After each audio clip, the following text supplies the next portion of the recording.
Hi, this is Josh Marshall, and this is the Josh Marshall Podcast. We are continuing with our emphasis on the politics of abortion access in this country, which obviously at the moment has various political and electoral, political, and legal contexts. And so we're gonna dig into a few of those.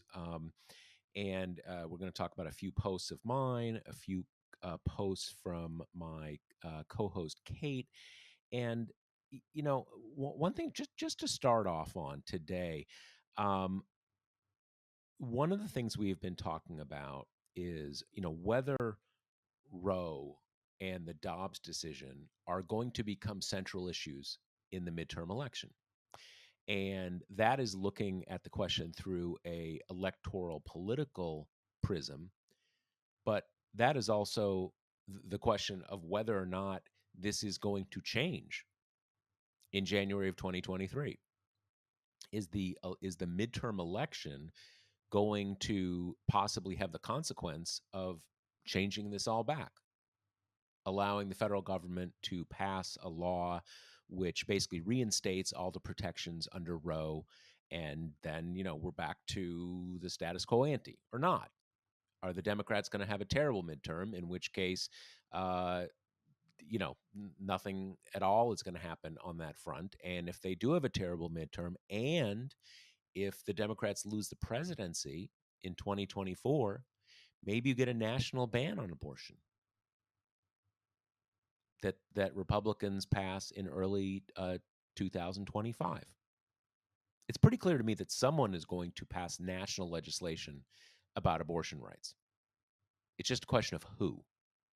And either party can do that when they control the entire federal government, or when they control well, may actually be control the entire federal government, but at least in this context we're talking about controlling the Congress and the presidency. So one thing I saw today, there a new poll is out from New York Times, Siena. you know, Good, a pretty high caliber pollster. They continue to show, which something which really won't surprise any of us at this point, which is that President Biden's approval levels are catastrophically bad. They are just so bad. It's beyond even thinking. And one reason, we've probably gotten used to this, but one thing to know about those is that presidents can be unpopular in different ways. And there's something specific about Biden here.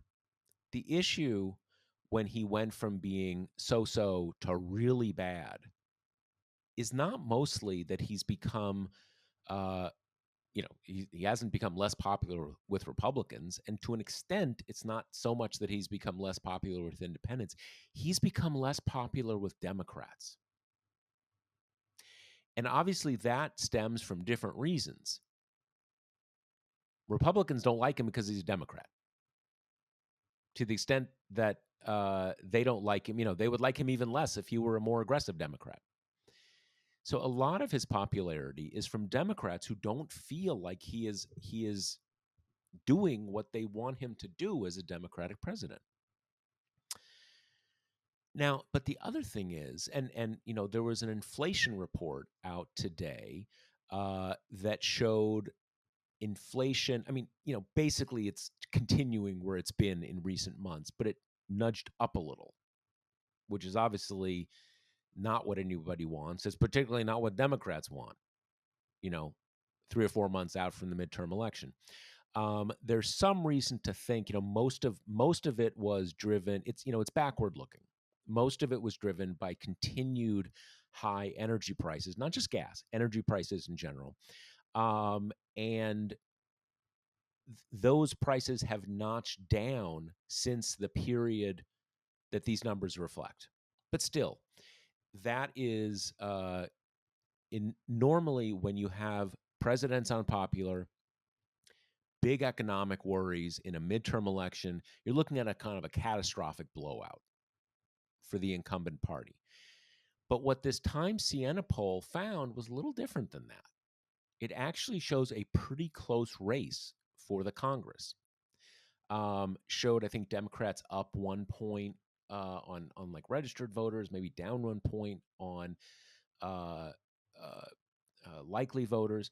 Now, one thing to keep in mind is, generally speaking, for Democrats to win a congressional election, they've got to be a few points ahead on the congressional generic ballot. Some of that's gerrymandering. Some of it is, some of it's turnout issues. A lot of it is just the urban-rural split in our politics. But basically, when you see, tied, you're like, well, great, 50-50 chance we got this. Well, not really. You really want to see that number like a good 3 or 4 points ahead for the Democrats. Having said that, though, it shows that the politics of abortion and guns, particularly abortion, is now keeping Democrats in this race for the Congress. It's still an uphill battle, but they're in it. It is counteracting to some extent, all of those things working against them. Just being a president's first midterm is bad enough. If the president's super unpopular, that's even worse. And if the economy is bad, now is the economy bad? I'm sort of using high inflation as a sort of a proxy for the economy is bad. All those together, it should it should be catastrophic. Now, what this poll showed though is that now why is that happening? The it is it is driven to a great degree by educated white voters.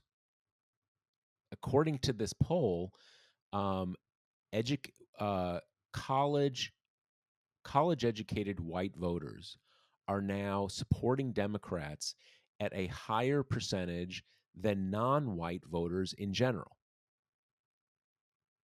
That's a big change from what we're used to in general, and it shows to a significant extent that abortion politics, the reaction to Roe, is pushing back towards some of that Trump era polarization, where you have Republicans doing super well among non-college educated white voters, um, relatively well among many non-white voters. Now, obviously, non-white covers a lot of territory, um, but very, very poorly among college-educated whites.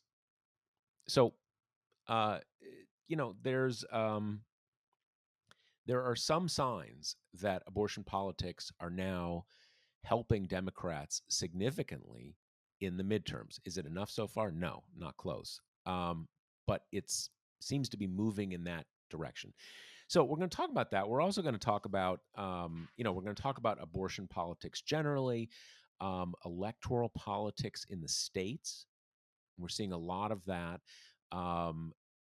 States that are holding referendums, um, uh, to put constitutional amendments, either banning abortion or making abortion legal in their states.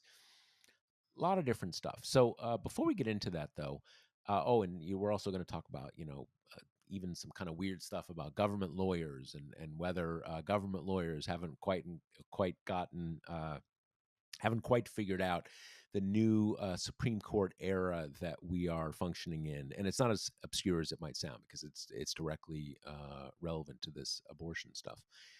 But before we get into that, let me remind you that the Josh Marshall podcast is brought to you by Grady's Cold Brew Iced Coffee. As summer drags on, your daily iced coffee can start to taste a little flat. Spice things up and make the switch to Grady's New Orleans style cold brew iced coffee. Whether you're a Bourbon Street pro with the beads to prove it, or you can't tell a beignet from a bagel, you'll love the way it tastes. Grady's captures the distinct flavor of New Orleans style coffee by adding chicory to their coffee beans. Chicory has a light, natural sweetness that makes for a perfect cup of iced coffee that's rich, smooth, and never bitter. Ready to give Ready to bring the best of the Big Easy home? Get 25% off at Grady'sColdBrew.com with promo code TPM. That's Grady'sColdBrew.com with promo code TPM. Okay, co-host Kate Riga, what do we got to talk about today? Yeah, let's start in the States where there's been quite a flurry of action. Ever since Roe was overturned, there's kind of been this furious legal scramble underway to determine which state constitutions, cover abortion rights and which don't, and fighting over kind of interpreting the text. And why I think this is like a really interesting kind of corner of the whole post Roe world is that a lot of state constitutions have protections that are much more generous than the US Constitution or have been interpreted more generously. But, for example, like 11 states have explicit privacy protections in their state charters. A lot of them have very robust kind of uh, bodily autonomy traditions. Some have, kind of equal rights sections and all of this stuff. In some states, and Florida pops to mind, some states that you would expect to be almost abortion inaccessible have actually stayed relatively accessible because of these kind of hefty provisions in their state constitutions that state courts have interpreted as protecting abortion rights. So, yeah. Can I ask you a Mhm. question? So with the states, I think you said 11 states that have some, kind of right to privacy. Uh-huh. Um, explicitly in their constitutions.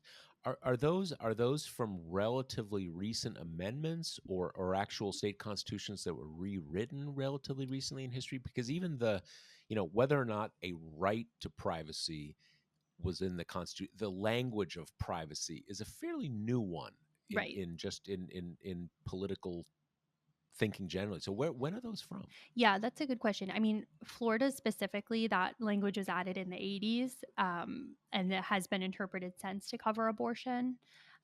Yeah, so it's interesting. It sets up these little battlegrounds uh, in states where otherwise you would probably assume abortion is probably banned already. Um, and in some places that's given kind of preliminary wins to the abortion rights side of things. In Minnesota this week, a state court kind of knocked down all these restrictions under the state's different constitutional provisions, mostly their privacy one. In Utah, there was like a preliminary injunction on a trigger ban because their constitution has the privacy, has the bodily autonomy, has the equal treatment of men and women, but also because of the influence of the Mormons in the state, it has a section about explicitly saying individuals have the right to plan their families how they want. So, kind of an additional little protection there. And now, of course, this only matters in as so far as the state Supreme Courts interpret the state constitutions as protecting this. And as we know, we've got some whopper state Supreme Courts. And that's why actually Florida is going to be really interesting because DeSantis basically remade their whole court. It's uber conservative now. So the idea that they will keep interpreting the state constitution as protecting abortion the way they have since the 80s seems like pretty slight at this point. Um, Well, it and also, I guess, it depends. There's also a calculus there, which, if it's in a state like Utah, you feel like they're going to find a way, right. right? They're going to get there. We don't know how they're Right. going to get there, Yeah, but they're going to figure it out. exactly. In a state like Florida, where I would be pretty confident that if you held a plebiscite, a real plebiscite, not the kind they hold there, where like you do it and then the state legislature says no, sorry, we don't want we Mhm. don't care. Abortion rights would be the majority opinion. So it's less clear because will the Republicans who run the state do it? Yeah, probably so. But if they need to run legislative races over it, or the Mhm. then it gets a little more. A little more complicated if you have to think through the political chain of events that get you there. Right. Totally. And then there's also this piece. that is, I think some people are kind of finding solace in the state constitutions in the short term. But then the flip side of that is state constitutions are way easier to change than the US Constitution. And so that has set off this kind of flurry of action, like you mentioned in your intro, about altering the constitutions or putting in an amendment to say either like explicitly this does not cover abortion or it does cover abortion. And that's kind of setting up. We talked about Kansas last week. Their amendment vote is August 2nd. Kentucky's voting on one in November. Pennsylvania lawmakers are trying to set a vote up now in 2023 or 2024. Same with Iowa. So, it's becoming a real battleground. And then on the other side, you've got blue states doing the opposite. California and Vermont may become the first states to explicitly protect abortion rights in their state constitutions come this fall. Sort of easy. I mean, sort of easy for California. You would I think. mean, it's the state is completely controlled by the Democrats. Mhm. So in a sense, they're only, underlining the Totally. reality as it stands, that no one's going to pass a law, banning abortion. Now, I would be curious, and this is, I don't, certainly, if there's a, if there is a depending on how nationwide things go, whether at a national level abortion is legal or illegal. Mhm. But it's not just that, because then there's like, it's a law, but what kind of law? Or there is a Supreme Court decision, but what exactly does it say? Because the difference between a state law and a state constitution, we don't see that a lot, but it is a difference. And federal law is supreme regardless. But again, the details make a difference there. But I think, to a great extent, they're just, California or Vermont would just be underlining Mhm. the reality as it stands. Still worth doing. Totally. But it's not like in another, what we're probably about to talk about was which is Michigan, where the voters can sort of say, nope, we're not going down that path. We're keeping abortion legal. Whereas because of gerrymandering and all this kind of stuff, the state legislature is often in Republican hands. But anyway, I don't want to get ahead of us. Yeah, no, totally. I'm glad you brought up Michigan. That's, I think, another kind of data point, like how you opened about how the signs of enthusiasm we're seeing that the abortion politics have created. The kind of the big headline from the Michigan thing is not only did they get the question, collect enough signatures to get this question of does the Constitution protect abortion on the ballot, but they got the most signatures for any amendment vote ever. Someone told me, someone who knows Michigan politics told me it was, I think, a seventh of the entire population of the state. Oh my God. Like not even just like voters, like Right. was it 7% or a very big percentage of the entire voters in the state. And I would think in most cases, although I don't know this for sure in Michigan, that the often you can get just a referendum on a ballot in a state pretty easily. Yeah. You get 50,000 signatures, 100,000 signatures. Obviously, you want to make it a pretty big bar to get something in the Constitution, but they did it, and they did it pretty fast. Yeah, which is interesting because a similar effort in Arizona failed massively, like fell far, far short, which is What were they trying to get on though there? Was it it was an anti or no, it was pro-abortion. oh really? Yeah. And interesting. Okay. Which is interesting because I bet when you do that breakdown, I wouldn't imagine that the general populace of Arizona feels all that differently about abortion than the general populace of Michigan does. Yeah, I wouldn't either. I mean, I could even we talk about red states and blue states and purple states, Mhm. but that obviously uh, that obscures a lot of details. Mhm. And we can say, you can say at this point that maybe Michigan is a purple, kind of purple bluish state, and Georgia is a purple reddish state. But in a lot of ways, I could imagine, you know, which, in which is abortion rights more popular. I'm not so sure I know, Right. because again, you have a large African American population in Georgia. Oh, You have a Arizona. I'm no, here I'm talking about Georgia. Oh, Like okay. I'm just saying, if I Gotcha, for gotcha, no gotcha. for no good reason I changed our hypothetical from that to I'm Michigan with and you. I'm Georgia. here now. Yeah, but although in Arizona it's kind of the point, but the point is in Arizona.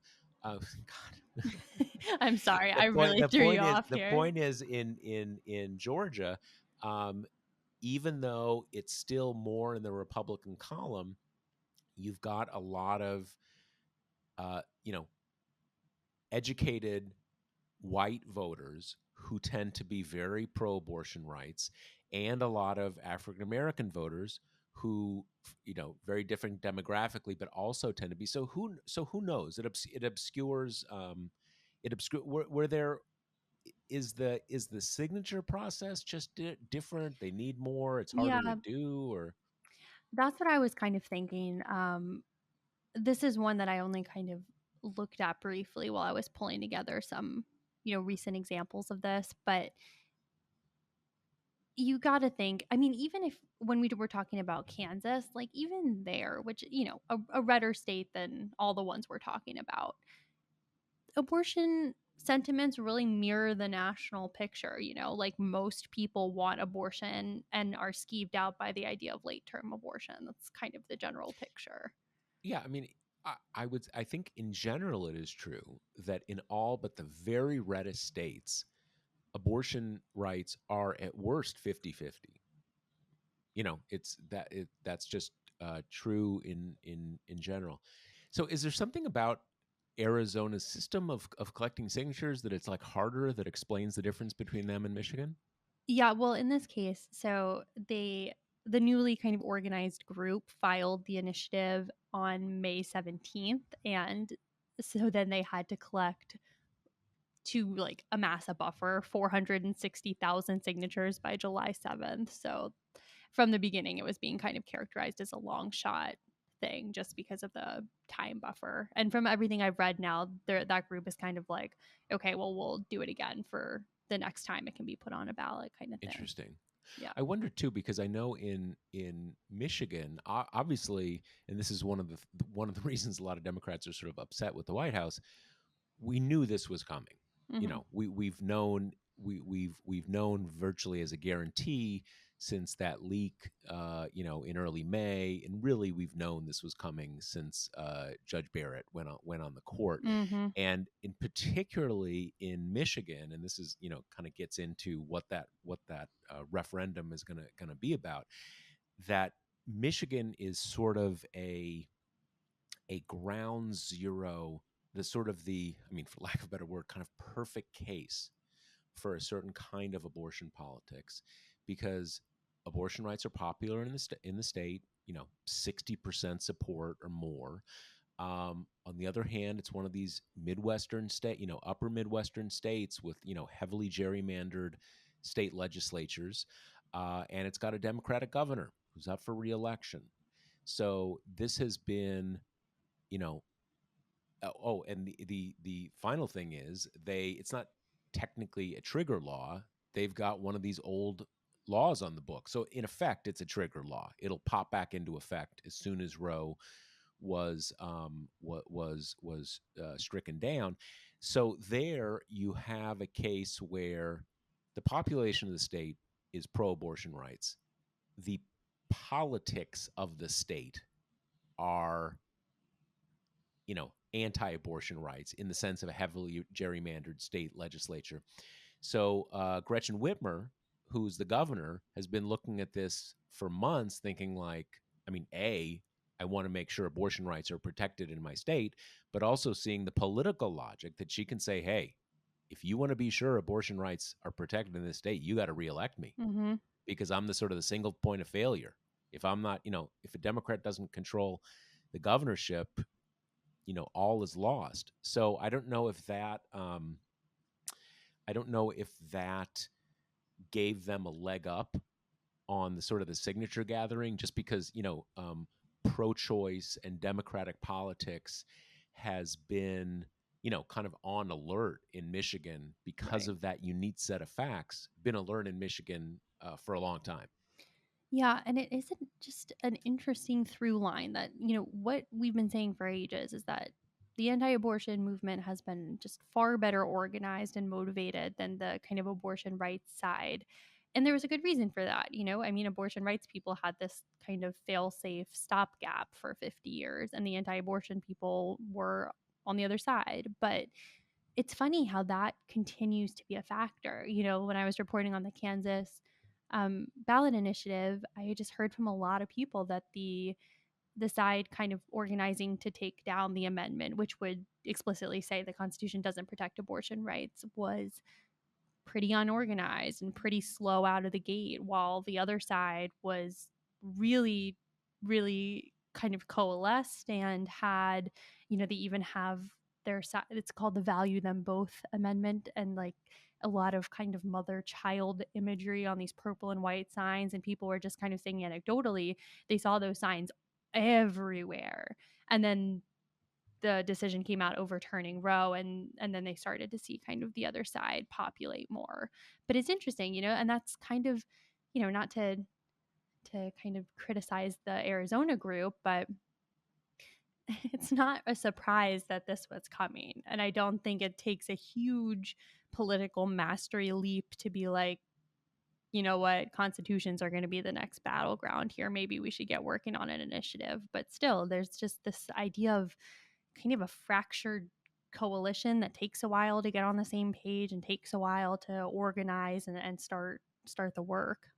Well, one thing that one thing that one context that is important to take into account, and you see it more if you've been watching this stuff for a long time, and that is that there was a lot of reason to think that Roe was going to be overturned in the 1980s. Hmm. You know, just as an example, I think Ronald Reagan had 3 court appointees. He had Scalia, O'Connor, and Kennedy. And if you look at those and say, Reagan's pro-life, he's got his 3 pro-life people on the court. You look at it and you're like, done and done. Okay, it's done. Roe lasted 15 years.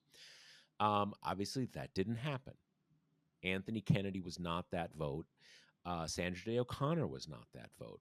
And then you have under George Bush, the first George Bush, who appointed Souter and Clarence Thomas.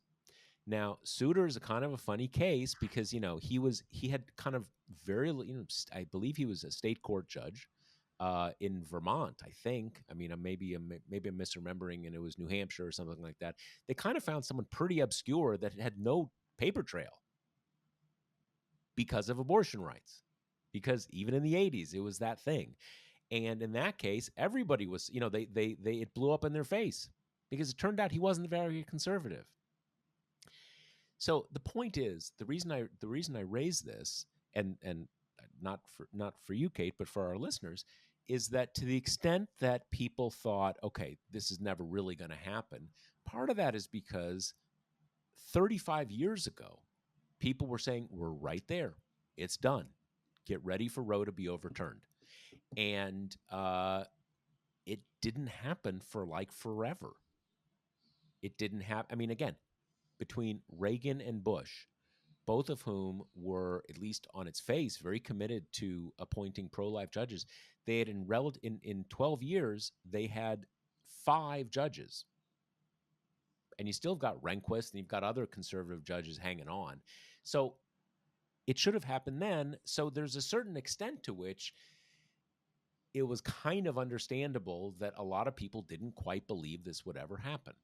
I'm not justifying it, but I mean, there is that history. Mm-hmm. that it really, by a lot of measures, should have happened back in the 1980s, and it didn't. And then it should have happened in the 90s, and it didn't, et cetera, et cetera, et cetera. Um, and so, that plays into it. But there's also this extent to which I think to another thing that plays into it is that there is a certain aspect of the, I don't know, for lack of a better word, kind of progressive legal mentality in which you say, hey, this is a basic right. It's not about politics. It's a basic right. I mean, I remember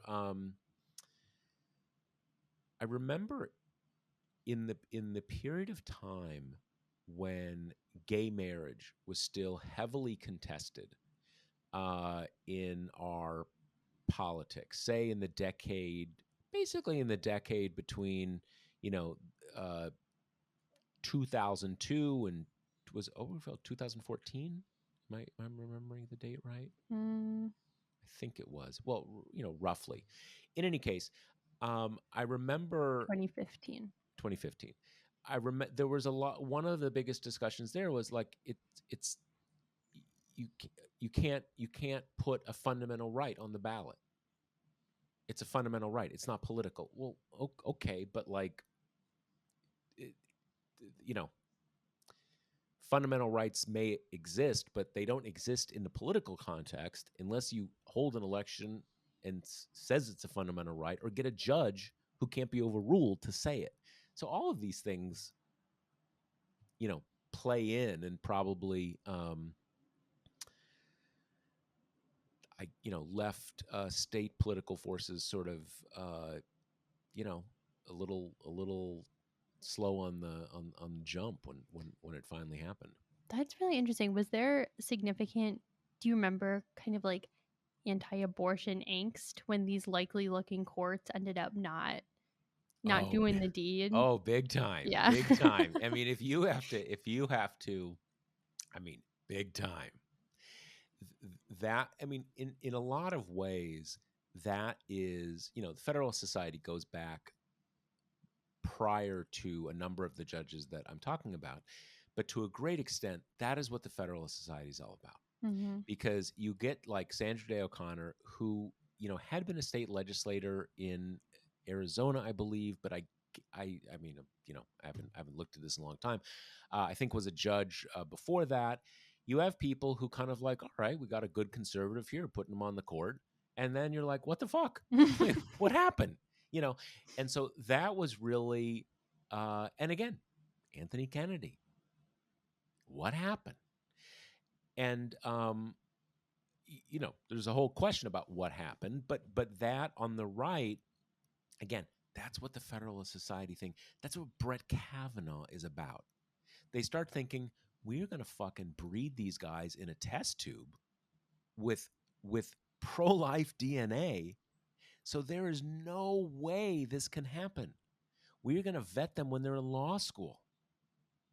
We are gonna put them in a network of other pro-life, and it's not only abortion politics. It's a series of issues, but that was always the driver, and that was the sense of what certainly pro-life Americans, pro-life activists, but Republicans generally saw here. We keep getting betrayed. We elect a pro-life president, they nominate someone, and what the fuck? How does this happen?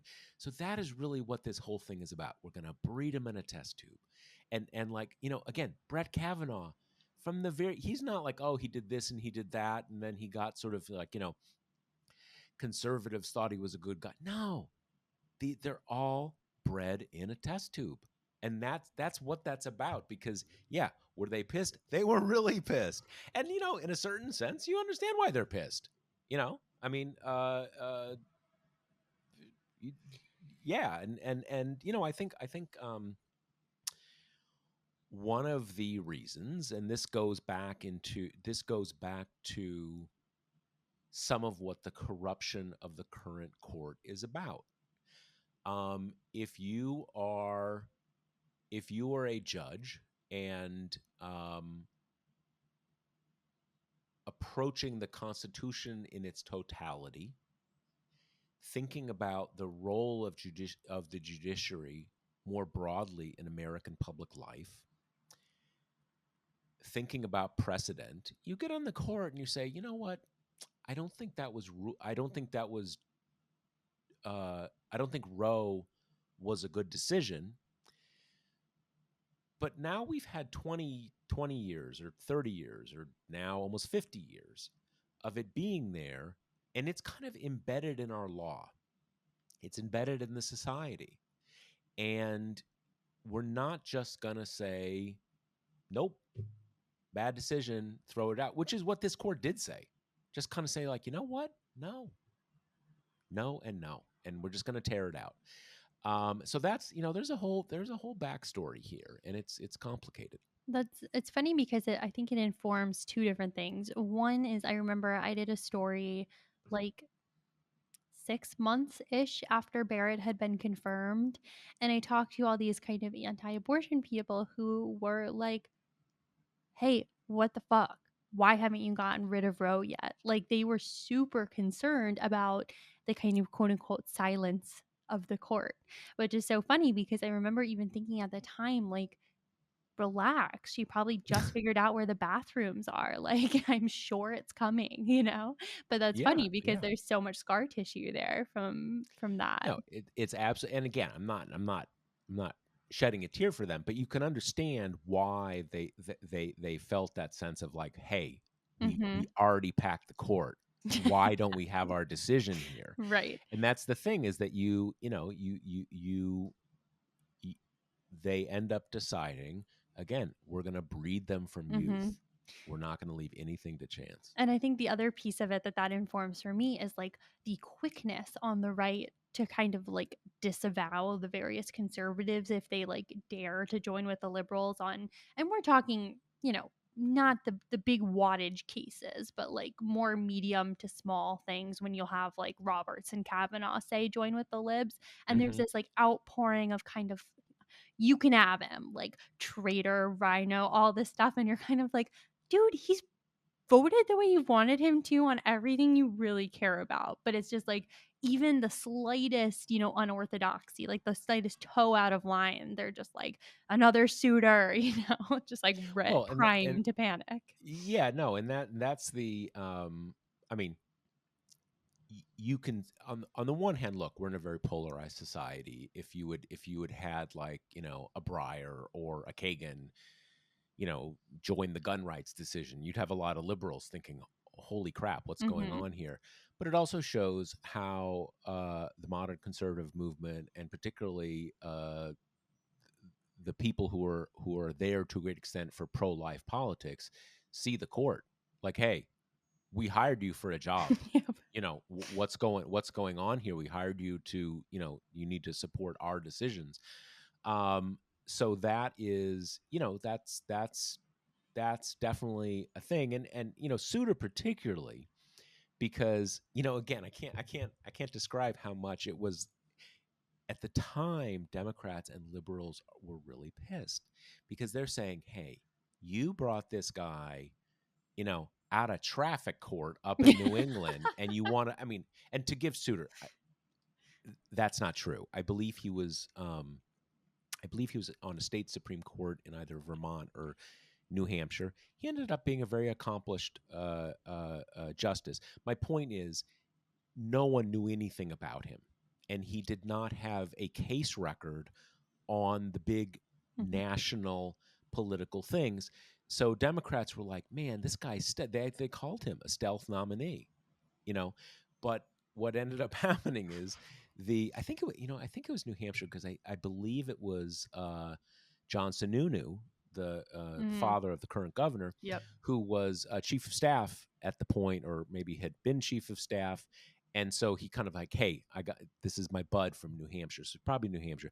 In any case, as I said, they ended up fooling themselves, because he wasn't just like Kennedy or O'Connor, who was kind of flexible and more kind of precedent oriented. Conservatives would point out, I mean, hey, Kennedy wrote the marriage equality decision, right? But Souter was very much, he wasn't a swing justice by the end. He was a part of the liberal bloc, so man, that was a miss. Right. Oh well. Yeah.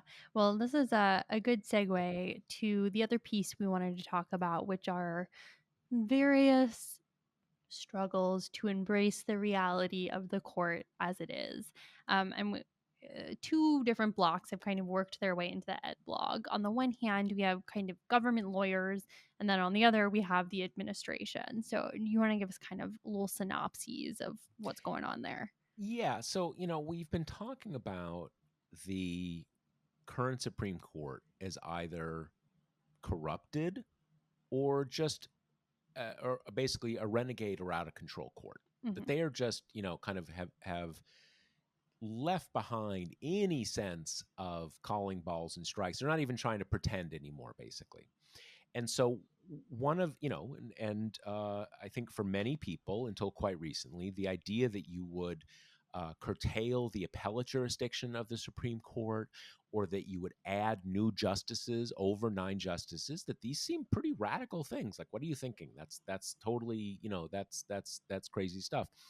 And one of our readers, who is this person is a uh, you know a DC based lawyer who has all sorts of professional experience to make these judgments, wrote in and explained to us that, when you see the Biden White House um, seemingly caught so flat footed, you see articles where it says, they're being very cautious because they don't want to get the court to rule against them.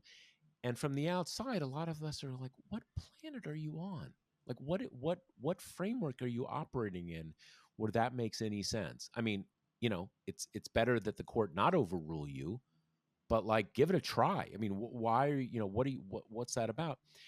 And what this person, I let the gender slip, but whatever. What this person explained, and I think it's something that that would be logical to us, most of us, if we thought about it, that government lawyers, the people who work in White House counsel's office, the white people who work in the DOJ, are in this framework where you are thinking of the Supreme Court as basically a body that is calling balls and strikes about constitutional law. It's not that they have no politics. It's not that they have no ideology. Of course they do. But broadly speaking, they are looking with a coherent sort of theory of the Constitution, and they're saying, okay, no, you can't do that. You can do this, but you can't do that, et cetera, et cetera, et cetera.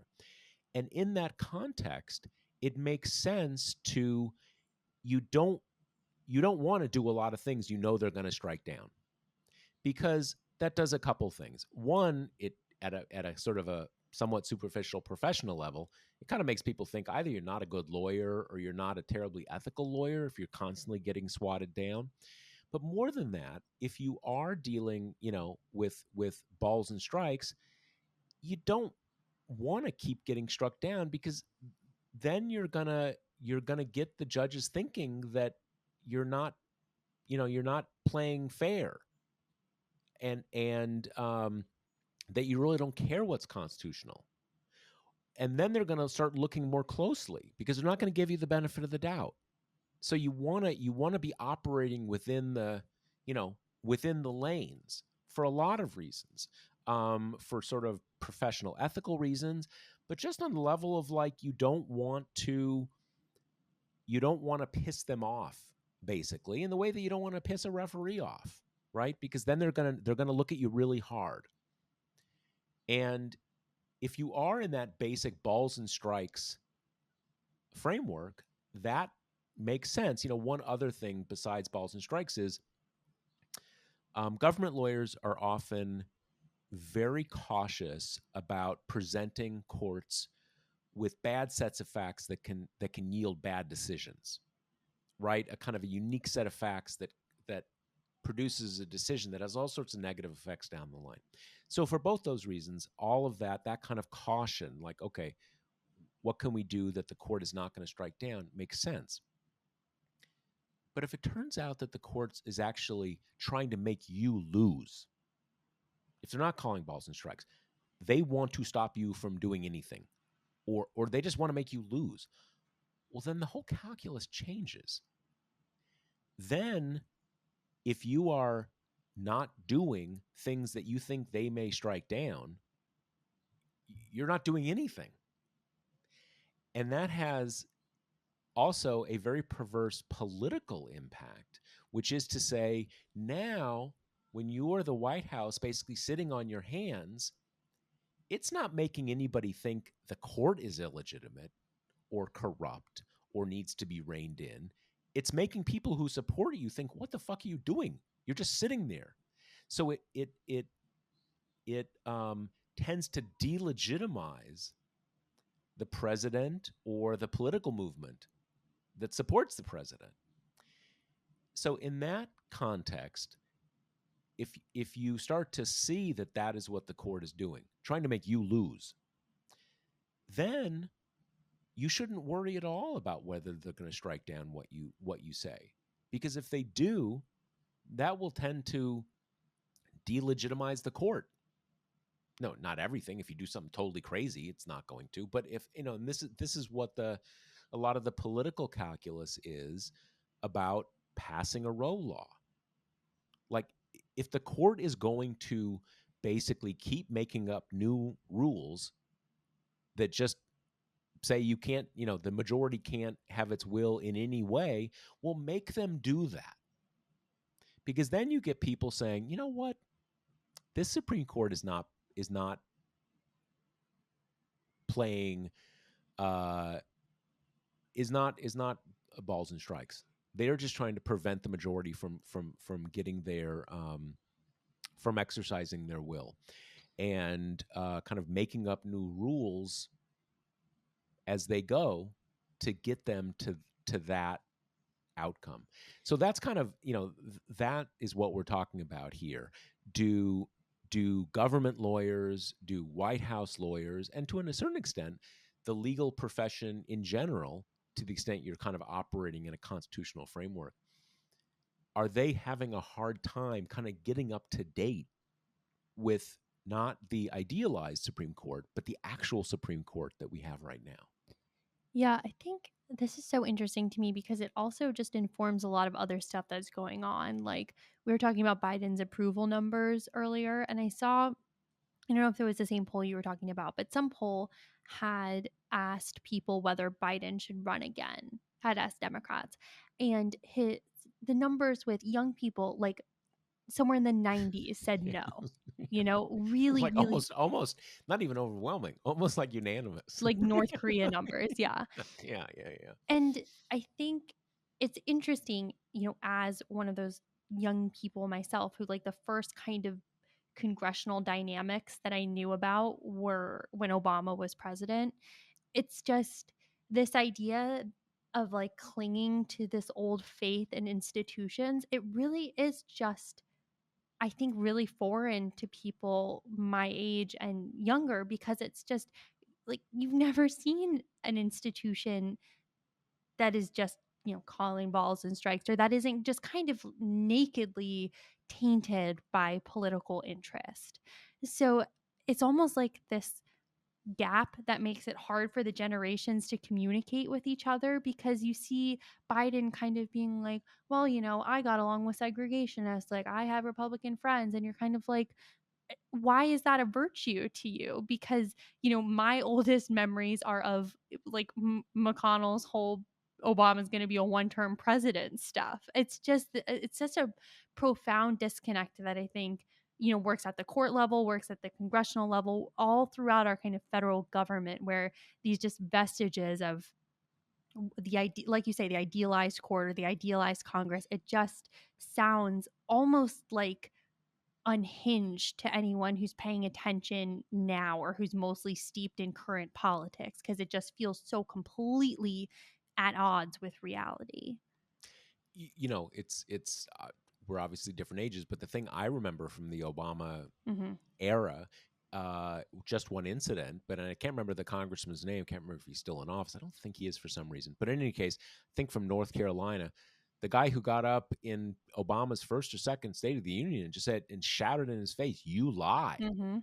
And one thing for our listeners, when you see the House where the president gives State of the Union, when you see it on TV, it looks like this kind of big kind of auditorium, big, and that is kind of accentuated by how many different TV cameras there are. You got the one looking up at the president. You got Mm-hmm. the president's family in the seats. You've got the one looking at all the members. You've got the one looking at just this member, and you've got one looking at looking at the president talking. It's pretty small. It's a pretty small space. You'd be surprised. I guarantee you, if you have not physically been there, when you go in, you'll say, "Wow, this is pretty small." So when someone in the audience says, "You lie," it's this isn't like you're at the Coliseum or like, some big stadium or something. It's like shocking. And that to me, that's sort of the anecdote that tells the story, even though it was only one person that I mean, to me, it's not so much, and this is, I think, semantic to a certain extent. To me, it's not so much institutions, it's whether the people on the other side of the conversation have a belief in the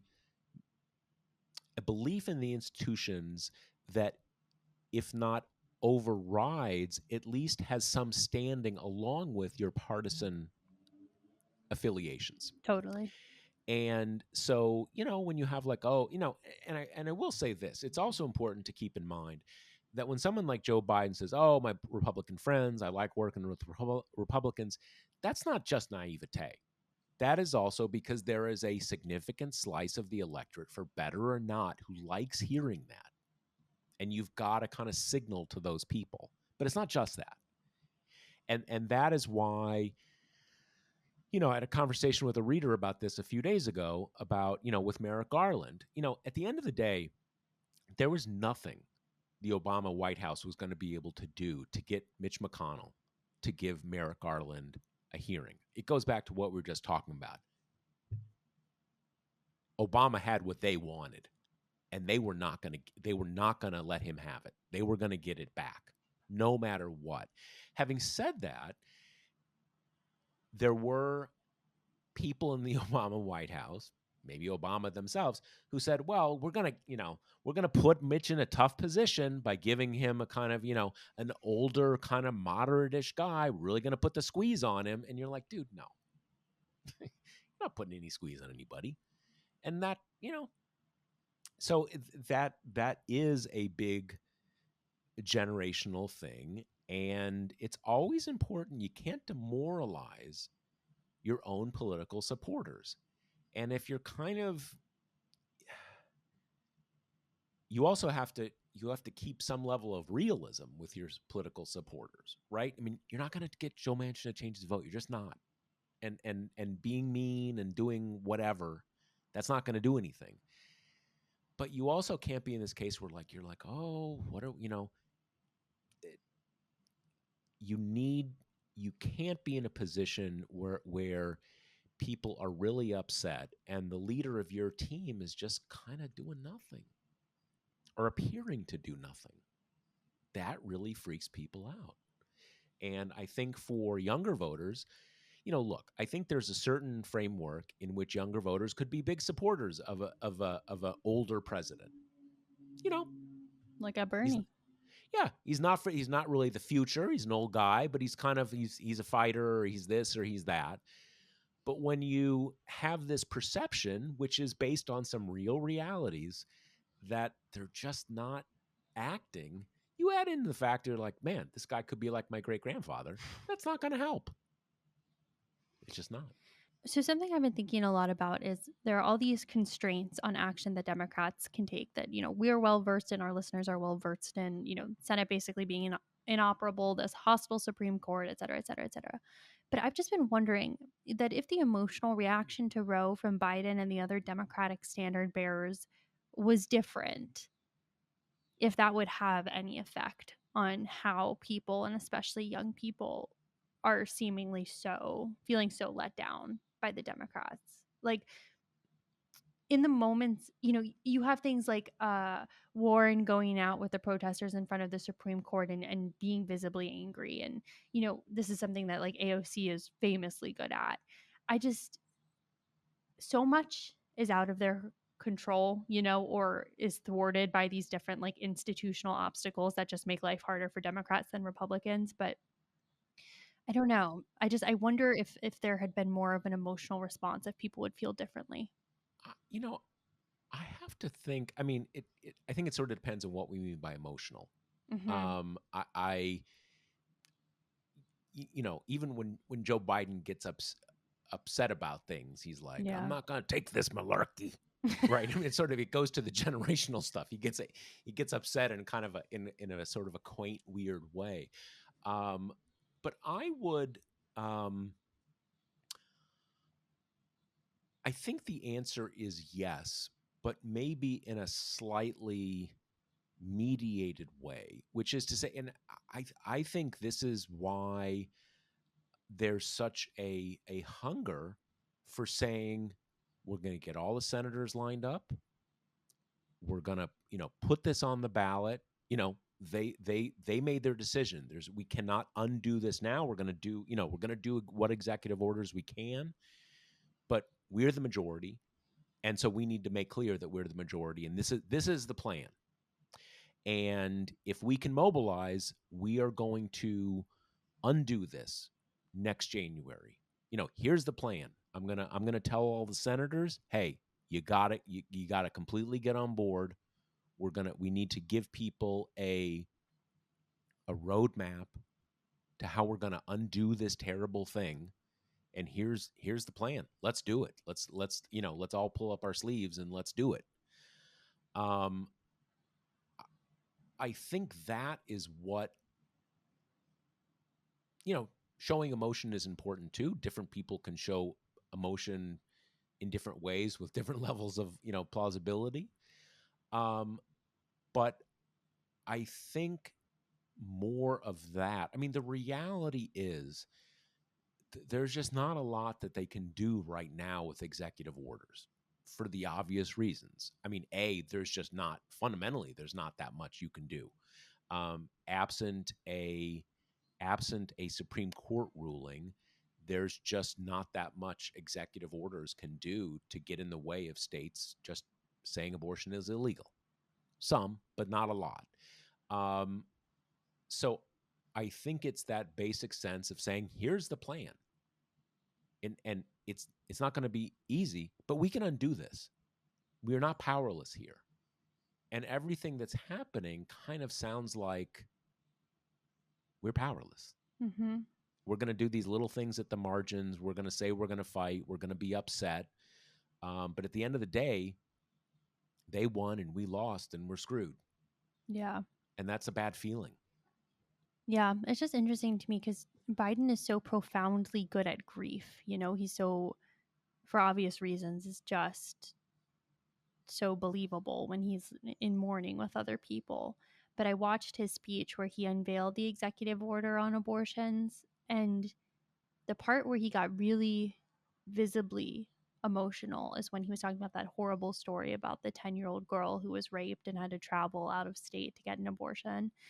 And it kind of struck me because, yeah, it's like the worst story you can hear, but it's interesting. I think that the part of this situation that made him so angry was the child endangerment, this idea of this little girl being so profoundly hurt, as kind of separate from,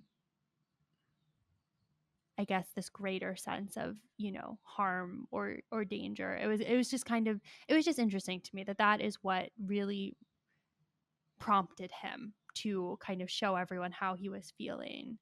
Um, and I don't know if it's a generational thing or just this kind of successful, I think, vestige of the anti-abortion movements, like making people just uncomfortable with abortion in general, Yeah. and uncomfortable with abortion, with with the idea of any abortion that isn't a quote unquote good abortion, an Right. abortion Right. that is, it was beyond your control from the beginning.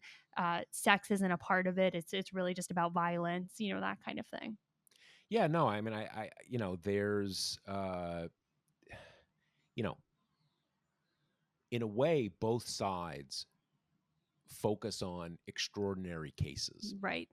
right? You have the pro-life types talking about, oh, do we really have to have abortions in the 8th month of pregnancy and all, Hmm. all this kind of stuff.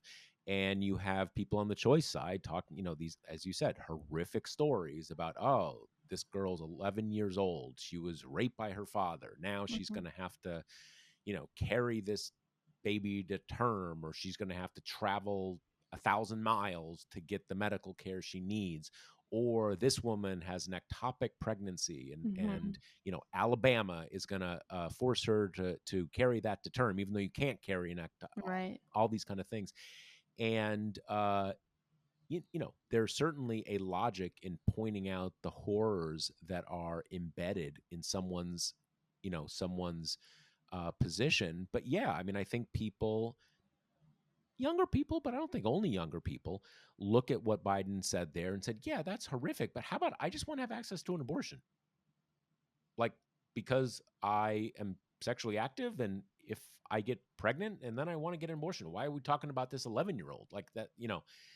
And some of that is,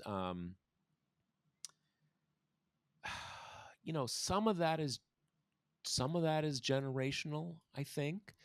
I mean, a lot of it is but not all, but not entirely generational. Um, some of it goes back to that sort of 90s era, Hmm. safe, legal, and rare. But it is also true that there is a sort of middle faction in American politics that wants abortion to be legal, but also doesn't want to hear about it, Right. doesn't want to, and thinks it's kind of, you know, icky, both in the sort of uh you know traditionalist sexual sense, and also in every sense. And so politically there is a certain logic to appealing to those people. We may not like that they feel that way, but they depending on how you sort of slice the electorate, they are part of the majority that you need to hold. um I think, to a certain extent, though, it signals a political weakness that is not necessary to signal. And part of that is, I mean, part of that's because the pro abortion rights side is the majority. Hmm. It wasn't always the case. It wasn't always as clearly the case. It clearly is the case now. And one thing the pro abortion rights side can appeal to is the status quo. There is always an inherent strength to, hey, why are we upsetting the apple cart? We've had a way we've been doing this for 50 years. Let's just not change it. And that has a political strength to kind of like, we're not talking about any crazy new thing. Hmm. We're just talking about just keeping things as they are. And we want to keep things as they are. So I think in some cases, I think what would have been politically a better angle, or kind of messaging wise, to it feels kind of tawdry to reduce this stuff to messaging, but would be to say, we've had this you know we've had this model in the United States for half a century. Almost every woman alive right now has lived her adult life under this set of rules. Suddenly these people are coming along and saying, we want to change the rules. But they're the minority. We're the majority. So we need to say no. you're not going to change the rules that all of us are used to because we're the majority. And we have an election coming up, and here's the plan. Here's what we're going to do. And I at least think that's very empowering. You kind of think, all right, we're not begging here. We're not having to sort of plead our case about little girls who are horribly violated. We're the majority, so fuck this.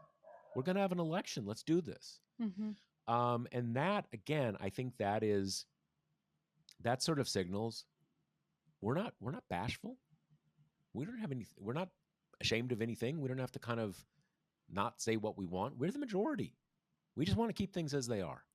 And that signals some positive stuff that I think would have been a much better way to approach this. And again, that's why I think it's so important to focus this on an election, because even though it's going to be a hard election to win for all the reasons we know, that it is a real opportunity to just win the whole game really quick.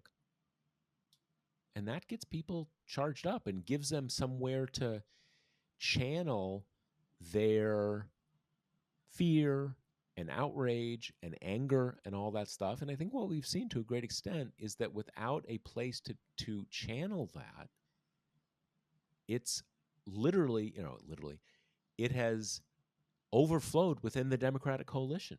Mm-hmm. And it's all going on Biden, and it's going on Dick Durbin, and it's going on Nancy Pelosi and Chuck Schumer, because it hasn't been given an outlet. And that was not necessary, and it's bad politics, and it's also not effective politics in the sense of actually getting the chance to change this. Yeah. All right. Well, loose episode. We traveled. Yeah, well, there's everything in our politics right now is kind of topsy-turvy and going yet everywhere totally at once. interconnected. Exactly, and that's we perfectly replicated that in this episode. Precisely. Let me remind you that Grady's Cold Brew Iced Coffee is sponsored the Josh Marshall Podcast. You can get 25% off at Grady'sColdBrew.com with promo code TPM. That's Grady'sColdBrew.com with promo code TPM. All right. I guess that's it. See you next week. Later. The Josh Marshall Podcast is hosted by me, TPM reporter Kate Riga, and TPM founder, editor-in-chief Josh Marshall. The show is produced by Jackie Wilhelm. Thanks to Why Not Jansfeld for our podcast theme song, and thanks to all our TPM members who make this possible. Rate and review us on Apple Podcasts, and subscribe wherever you listen.